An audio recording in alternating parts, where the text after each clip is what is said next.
Today we are going to be replacing the coil springs on this Micra because the old ones have broken.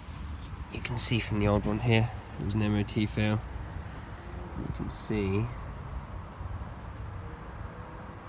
exactly where it broke, just in there, snapped off.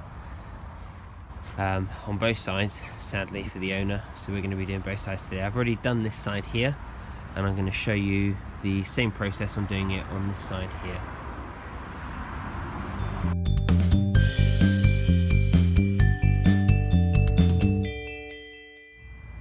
So step one is going to be taking off the wheel. Next thing I'm going to do is remove this clip here for the brake line. Try and use up my old broken can of WD-40. There we go. Get a little bit of that around there. I'm just using some screwdriver here. There we go. It's out. And there we go. So that is loose. And then next what we want to do is, so after we've removed this brake line, we just want to pull out that brake line there, ABS line. Same on the other side. There we go. That's all loose now. So that is all of the cabling and brake lines loose. Next thing to remove are these pinch bolts here on the steering knuckle.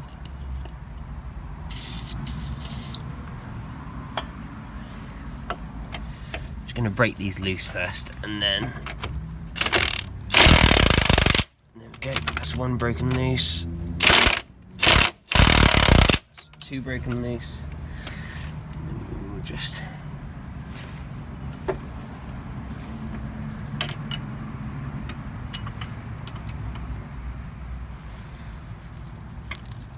pop the spanner on that side there,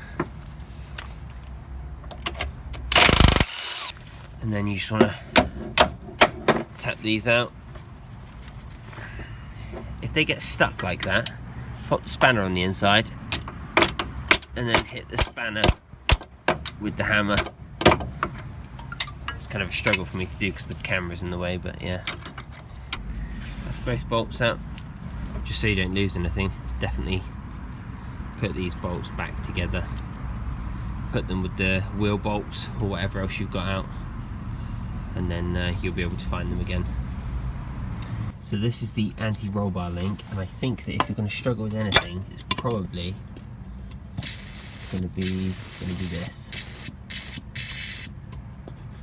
Put some WD-40 on that.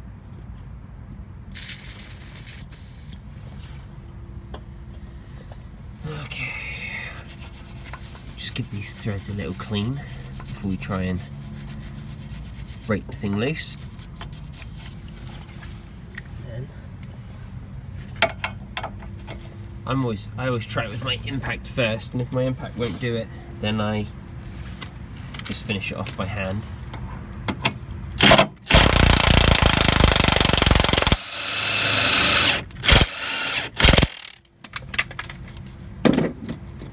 Okay, there we go. So this is a prime example of where having garage grade equipment doesn't really always work in your favour, because I still have to do this by hand,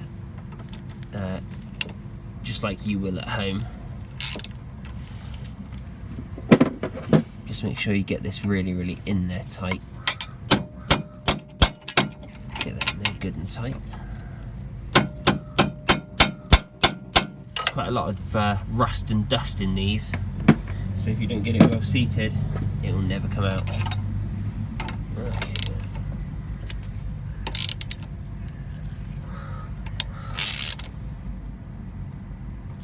Oh, that's still pretty tight actually. Okay.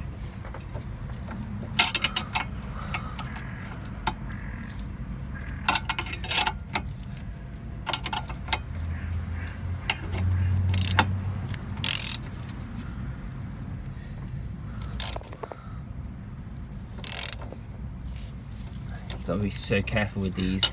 What you definitely don't want to do, which is what I think would happen right now if I just carry on, is if you just keep counter holding this and just keep turning them together like that, you know, you will you'll definitely round out the thread. So what I'm going to do is, considering it seems really tight, I'm going to tighten this back up a little bit, loosen up the threads somewhat, and then try again to unloosen it. Oh, sorry, my bad, I hit you.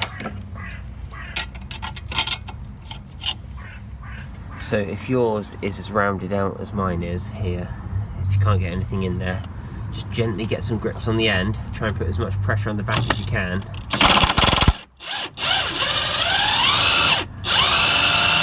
And then try and break it loose. If that doesn't work, you just have to tighten up the grips. Try and hold it as flat as you can against the backing plate.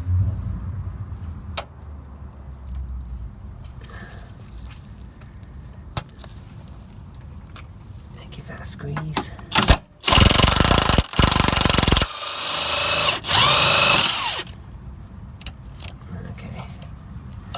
Well, it's looking like we're going to need a new drop link with this as well. This is exactly what happens sometimes, whether you work in a garage or whether you're a DIYer. Sometimes these things just refuse to play ball. You can see there it moves, so I've got it. But can I get it off? Nope, just spins. Just spins. Let's see if we can get it this time. Come on. Ah, there we go, there we go, there we go, there we go.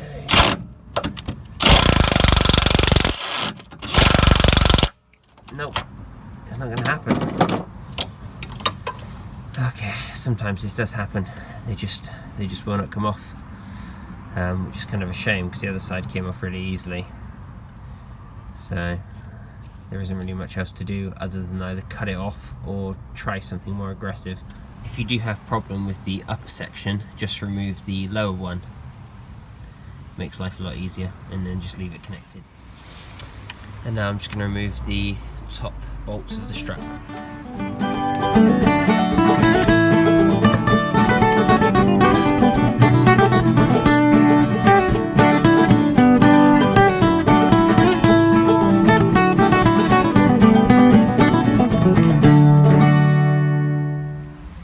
And then once it's all released, we just remove it.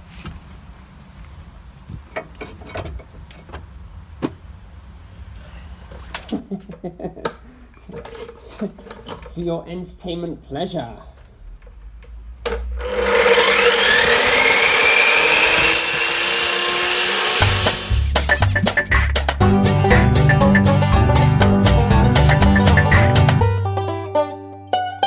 If you've wound up with something like this, do not be afraid. All you need to do is just grind it back. I have cut off the old link, and this is what is left over. I wouldn't touch it straight away because it's quite hot, but basically there's like a small amount here that is left over that I just need to grind off, and you just want to grind off like the smallest amount possible so that you don't end up taking too much off of this little tab here which is welded on. It's not hard. It's pretty easy, and basically as soon as this thing here comes out, so essentially what we've got here is we have the nut held on the other side here, and then we have this bit of metal here, and as soon as that bit of metal lets go and the nut falls out, we're done. And that is pretty much what we're going for here.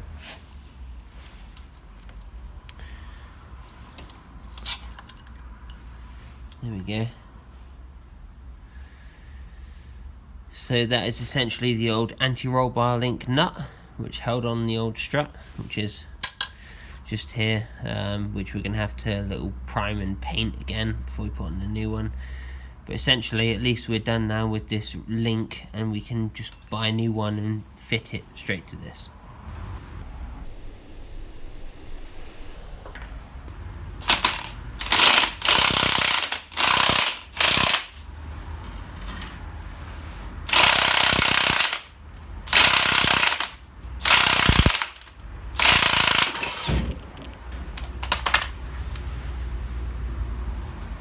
Well, I did a fail. I was supposed to record putting this new spring on, which is already in, and I thought I hit record, but I didn't. but it's quite a simple process. Essentially all you do is you just put these on there, and then you just keep turning the thread until the spring becomes loose, and then you can take off the top mount. So, or put the top mount back on, should I say. Yes, it's not a difficult process. So just make sure you get the brake line in the right place, the ABS line in the right place, and then reset.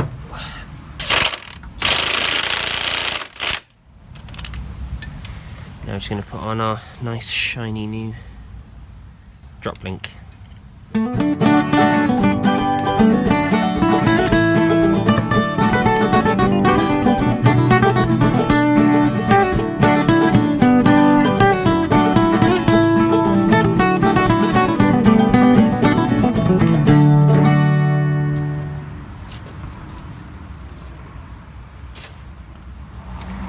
So the job's done now, but there are a couple of lessons I learned on this. I haven't actually done springs on one of these K12s before.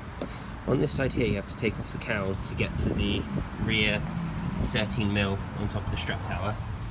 On this side here, even though I took it off, which involves taking off the wiper arm, you don't actually have to, because, which I didn't spot until afterwards, silly me, there's a little hole here, so you can get down there and get to the bolt, which makes life an awful lot easier. So that's essentially it now. What I'm going to go and do straight away, take it for a test drive.